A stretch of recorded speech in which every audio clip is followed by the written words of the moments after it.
chipped magnifying glass with the Technic brand and the long spear. Okay. What is this one? Break dribbling clock. Clock. What a clock. I was successful. The beautiful Nereid is deathly pale. She shudders as you approach. I know you. You are her hound. I have a message for you. The Nereid freezes and stares forward with unseeing eyes. When she speaks again, it's not with her voice, but another, one you recognize all too well. Just 2 more to make 1,000. 2 more grains and my cup will be full. I care not who makes it first, you and your lands, my hound, or Pitax and its ruler. Time draws near to enjoy yourselves or fight or celebrate your victory.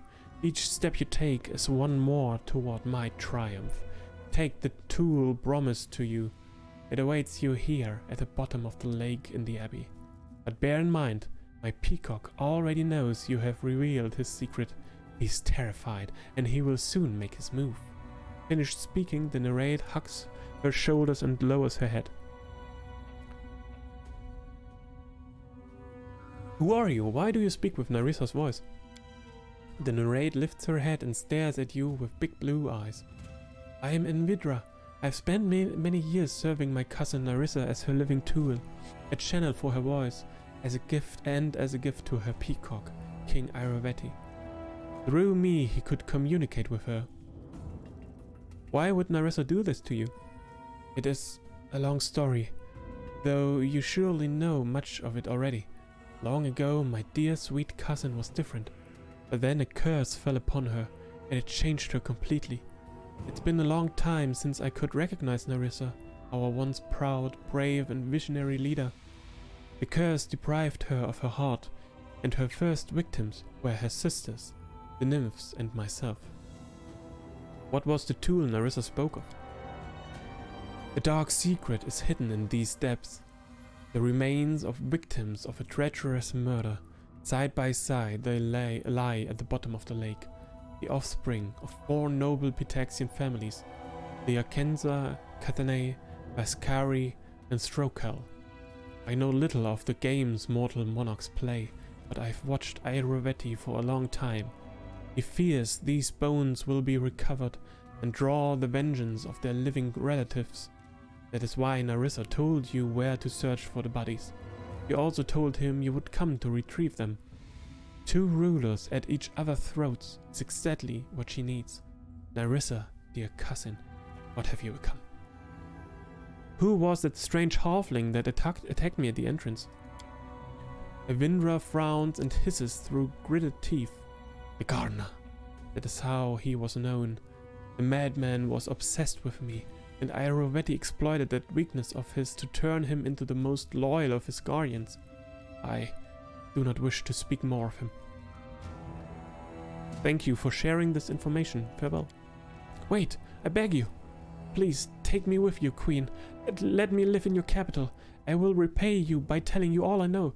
I want to help you, and I want to help Narissa too. If anyone can break the curse, it must be you. I would advise against it. Time and again we have witnessed treachery from those of the First World. We cannot place trust in their desire to repent and aid us. I'm going to trust her. Alright, I may have need of further information. Thank you for your kindness.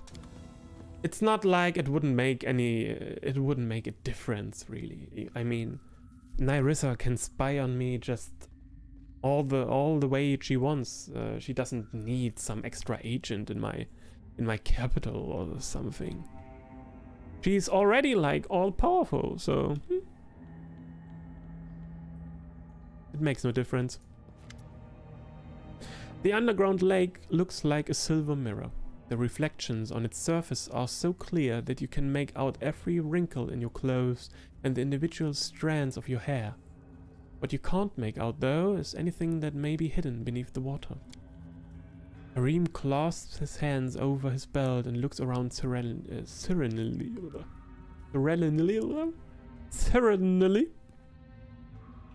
Such a lovely place. Once the pointless vanity of life seethed here, but now there's only desolation and calm. Am I the only one who feels it? The beauty of desolation and cold imminence. Dive into the lake. You dive into the lake. You once more notice the silvery quality of the water, as though it's been imbued with light or perhaps radiates it. But the things hidden by the placid shimmering are horrible. Below your feet at the bottom of the lake float at least 24 corpses. The dead seem to stare at you, some with the empty sockets of hollow skulls and others with nightmarish dead eyes. One body floats past you and you feel a small metal object fall into your hand. It looks like a signet ring. The fox signet ring. Knowledge world, examining the bodies. Failed. You lack the knowledge necessary to learn much about the dead bodies from just the visible details, but you can only assume they were once Pictaxian nobles. Athletics, dive deeper. As you dive deeper and deeper, pushing yourself until you feel the bottom of the lake beneath your hands, and something more, something metallic. A dagger lies beside the body of a young blonde man. The weapon is in perfect condition, despite its submersion. It may be a trick of the mind, but as you leave, that man's body shifts, and it seems almost like a nodded farewell, like the man wishes you luck and hopes to bench. Return to the service. Okay. King Irovati plays an unfair game. Yeah.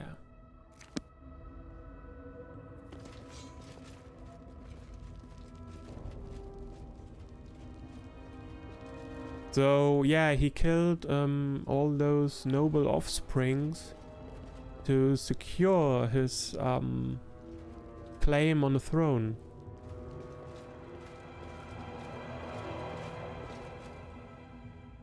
Okay, so I guess as soon as the other noble families of Pitax learn about this, they will start a revolt against Irovati.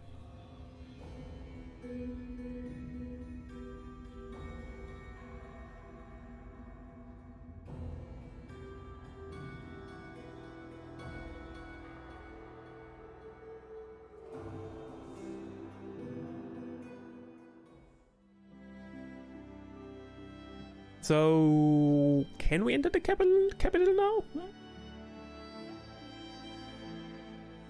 now? Let's save and make all the way down to Pitax. 23 hours.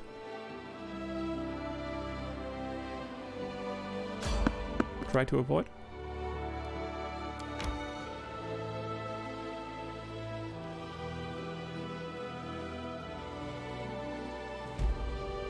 Middle of nowhere? Somewhat unremarkable, aside from a sturdy-looking metallic door that can be found surprising any traveler who happens to pass by. The door could lead to a dungeon or to some underground tunnels. No one has ever opened it to find out. Okay, let's go there. Peaceful travelers. Cancel. Going to rest here? Begin resting? I love to watch your wolf playing. That animal is full of dignity and nobility. It's just an animal. All an animal knows is loyalty to its pack. The rest is just human invention. No, it's a good doggo. A majestic animal.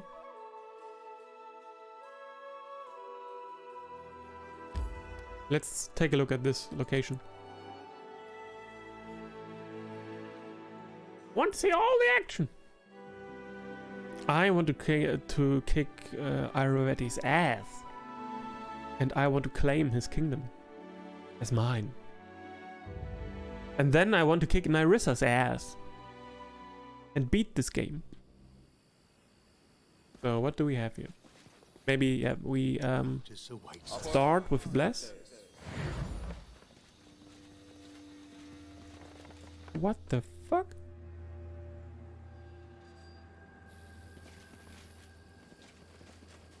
Knock knock.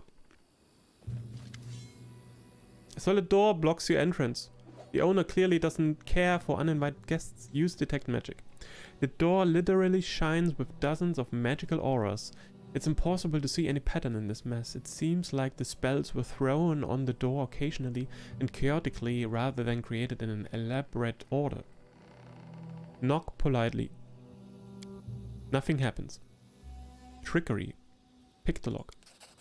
Succeeded. The simple lock didn't stand a chance. The door quietly swings open.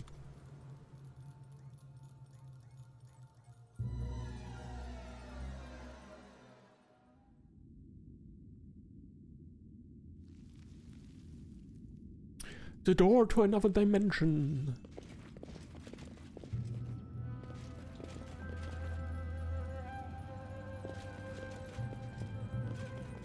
So there's another lake moor. There's another teleportation circle there. And there's a wizard. I probably shouldn't touch this circle.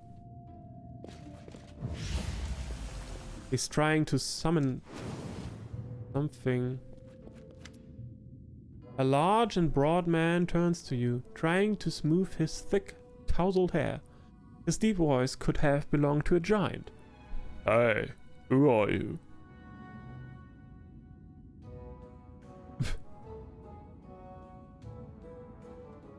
Bluff? I'm a fan. Failed? We rolled a 2? Get out, Robert!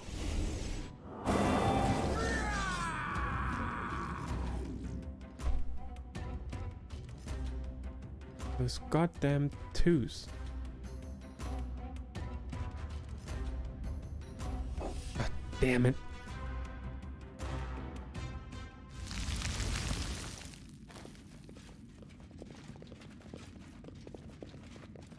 Let's try this one again, okay?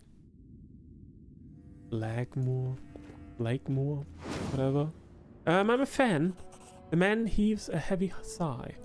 Ugh, another fan. You fans are the bane of my existence. And of course you're here seeking stories of the legendary Blakemore the Wizard.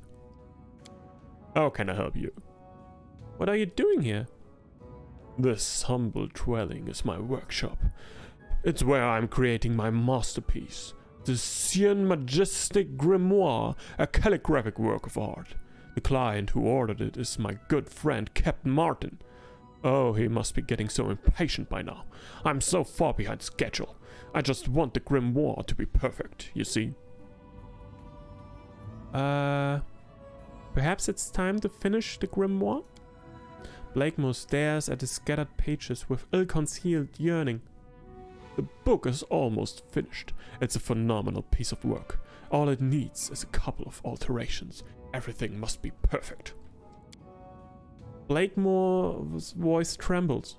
But if you could come back in a week, the book should be ready by then. I have almost no doubt about it.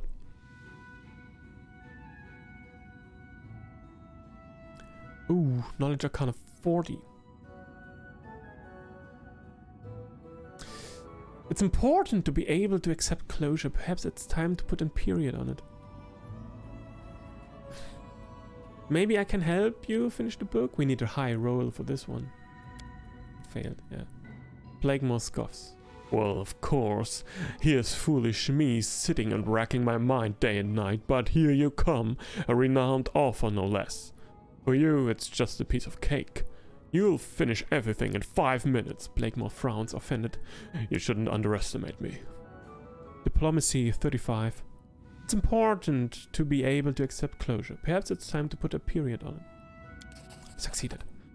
Blakemore opens his mouth to argue, but then just sighs and waves his hand. Yes, you are right. Perfection is always impossible. Received Blakemore's grimoire. I'd like to learn more about you. Where should I start? I'm Blakemore the Wizard. I've seen many things and been to many places. From the northern realm of the Mammoth Lords to hot Kadapash, and even to more exotic places such as the First World. Have you ever been to the First World? I got into the First World by chance, but in spite of that, it was easy for me to find a job there. I was soon substituted rector at a rather remarkable academy, which was located on the back of an elephant with 3 eyes and numerous tusks. Actually, the element had served as the former rector, before he caught a rare elephantine disease. I moved on once he recovered. Seeking new purpose, I wound up to the sin market where I made a bargain. I came away with a fair amount of dangerous curiosity, and on top of that a sack of tobacco, generously mixed with dirty thoughts 4 to 1. A horrible mixture to smoke, but my purchase didn't make me happy. Soon after, my curiosity, together with a swarm of my good friends, the squirrels, helped me discover that one of the elders, the Lantern King, was playing a dirty trick on another elder, Shika, by assuming a form and visiting her. Chrono Mistress Shika always carefully avoided meeting herself, and she'd been jumping all over the timeline, like the water strider across the surface of the pond, because the Lantern King was assuming her form to trick her. After I revealed the game, I earned his unwanted attention, and it was time I left the first world for good. As a gesture of thanks, Shika opened a portal for me, but after I stepped in it, I saw that Shika's appearance had changed, and in her place stood the Lantern King. It was not Golarion on the other side of the portal, but a far more dangerous place. How did you wind up in Katapesh? I wound up in Katapesh by pure chance. I was planning to sail further, but seasickness had overtaken me. Katapesh is an amazing place, but I had little chance to enjoy it. In the heat of an argument, my then sweetheart decided to teach me a lesson, so she drugged me and sold me to a traveling nightmare circus. There I learned my keep as a swallower. And the crowd was just crazy about me, and it wasn't such a hard job to learn. Though it made things a bit more complicated that I had to use real combat swords. I traveled with the circus until I got a chance to escape. A well-known captain, the Hurricane King, came to see one of our performances. He accused me of being a fake and challenged me to swallow his magnificent rapier, a weapon he cherished more than life itself. As the audience applauded, I performed the trick. It ended with my spectacular disappearance in a cloud of smoke. When the reprobate came to his senses and hurried to find me and his cherished rapier, I'd already sold it to an unscrupulous vendor and was heading north to flee his revenge. That's why I tried to stay away from the southern lands. What did you do in the north? I need something to drink. Ah!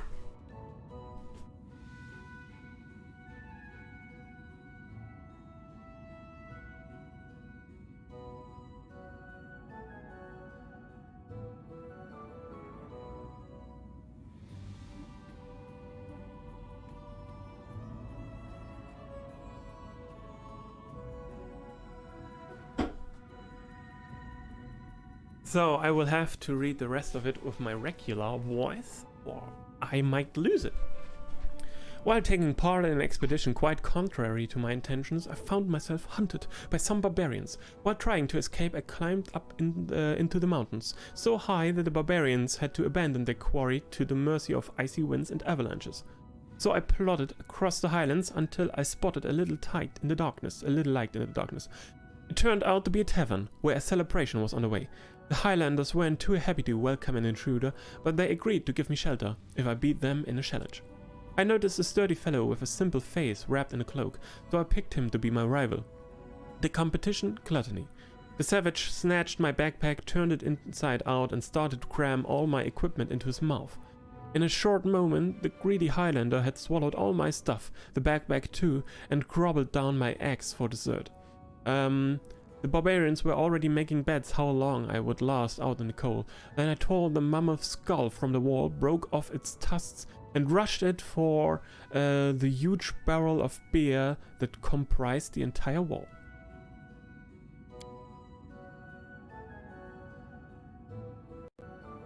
I kicked out the cork, put the tusk under the rushing stream of beer.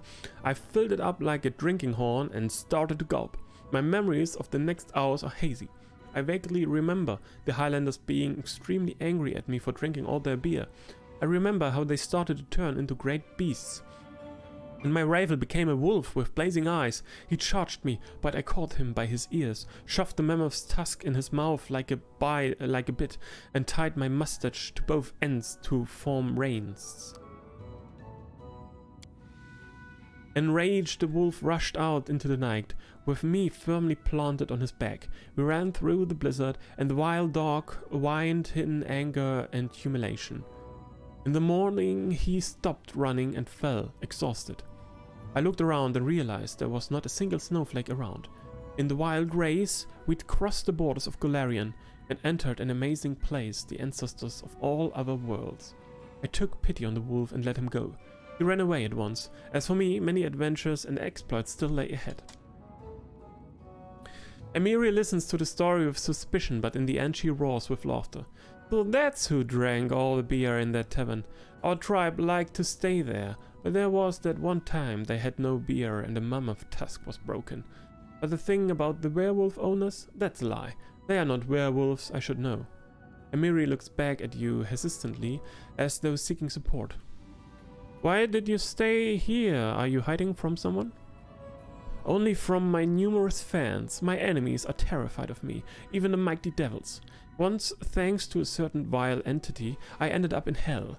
Took the wrong portal. Long story short, I found myself in hell, and it was open season on my head. The devil Siroket was chasing me, and all I had to fight her off was a sack of low-quality tobacco. The flute of the 100 sea winds, a deaf-mute kobold servant, and the sulfur which laid in such abundance all around. But that's more than enough to trick some clueless devils. When Siroket came for me, I used my gloomiest voice to recite a spell in a language I had only just invented. On my signal, the kobold ignited the tobacco, the whole sack of it, and clouds of stinky smoke filled the air. I pretended to go into a fit. That was the second sign, and Kobold started to play his flute. Have you ever heard a deaf-mute kobold play the flute? The winds have truly gone wild. The final hurricane is descending, the end of all times. And the squirrels, my loyal friends, the squirrels start screeching in different voices from their hiding places behind the rocks. The overall effect was terrifying, I must admit. As for me, I spun a bit of magic to make the clouds of smoke look like the Devil Lord. With a booming voice, the illusory figure praised me for my efforts and gave me another task, to create a grimoire which would act as a gateway for devils into my world. Then the winds subsided and the smoke cleared out. After that, Siroket didn't dare to lay a finger on me, fearing my master's revenge. Devils are extremely stupid after all. But there are more important things to discuss. I am in need of a wise advisor. Would you like to work for me? Ha! I've been an advisor once already, and I don't want to do it again. I once served one of the Merfolk kings. My service went on quite successfully, until I got into an affair with the princess, the king's daughter. Though her virtue was guarded day and night, and anyone who dared approach stood under threat of execution, my feelings overtook me, and we managed to run away together. But on the third day, they caught up with us, the whole Merfolk army. My death was imminent, but of course I had a brilliant solution in hand. Neutral evil. After the Merfolk soldiers captured us, I entertained myself with card tricks.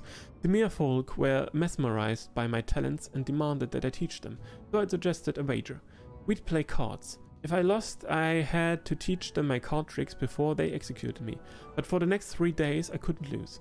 I won all their money, armor, weapons, their dolphin mounts, the funny bone things they like to put in their ears, and even their flute of the 100 sea winds, which used to belong to the general.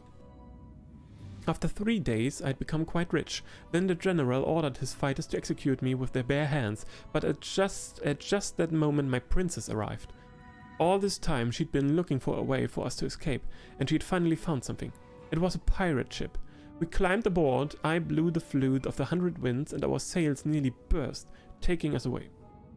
Unfortunately, things didn't work out between me and the princess. She turned out to be quite unpleasant company, but she discovered some new talents, and now she's a successful circus fortune teller. Harim shakes his head almost admiringly. Please allow me to visit you on occasion, Honorable Blakemore. I have never met a more stunning example of wasted worlds, madness, and pride incarnate. I must see the day these things bring you to a sad end. With great pleasure, honored dwarf. And do remind me to tell you of my meeting with Crotus. I have to admit I was almost charmed by him. Who would have thought the god of the end times would have such an excellent sense of humor? It's time for me to go. My doors are always open to you. What a talker. Okay, let's take a look around. A weird magical thing, obviously of faraway origin.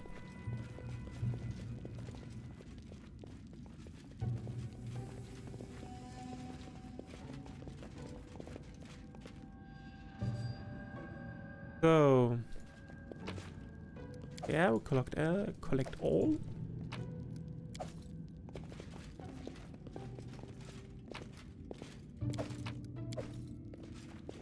I'm there. A rusty metal thing. Did it without breaking it. Nice one. And what do we have here?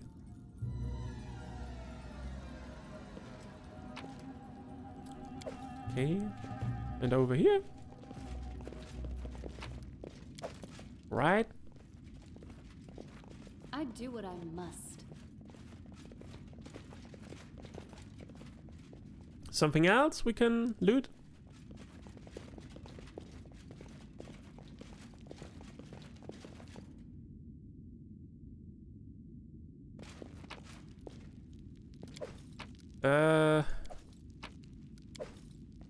Very good.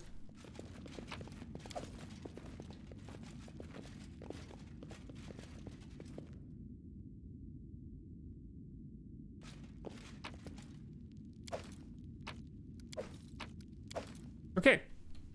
We've picked this place clean. We can leave now. There's more loot? Oh. Alright. Now we can go.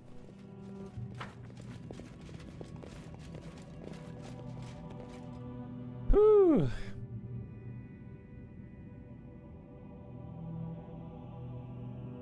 Okay.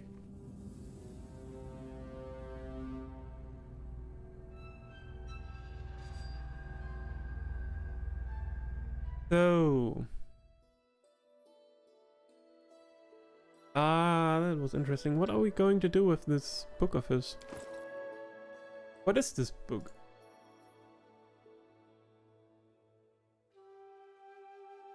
Where is it?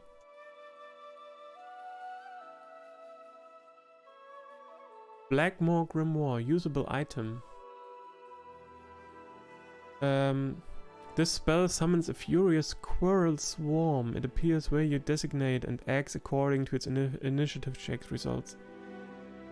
It attacks your opponents to the best of its ability. Okay.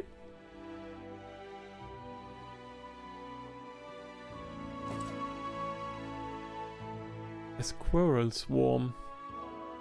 Alright then. Let's take a look there at Pitax. Can we enter the city now? Enter? No, we can't. Okay. In that case, we're just heading back. Heading back to our own capital. And just wait for the next opportunity to strike.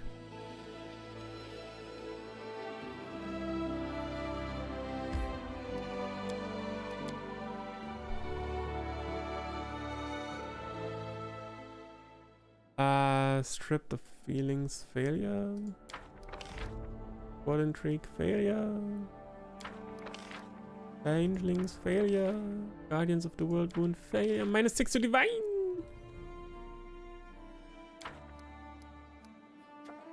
Strange happenings in the capital. Oh oh. Attacks an envoy, evades in the castle. Oh oh. Feast for the afflicted. Troubled, yeah. 1000 BP.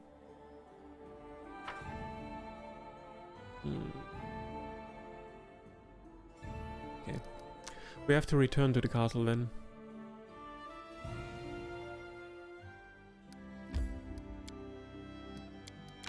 So, but we are taking a look at it next time. This shall be it for today. Yeah. Nearly streamed for 5 hours. Okay. Yep. I hope you enjoyed the stream of Pathfinder Kingmaker. So probably tomorrow there will be another stream. Probably not today. Maybe today, maybe in the evening, in a couple of hours, my time. But unlikely. Unlikely. So I hope you enjoy the rest of your day. And whenever we are going to see each other again, if we don't see each other again, have a Merry Christmas and a Happy New Year. Right? All right. Then take care, everyone. Bye bye. Bye bye.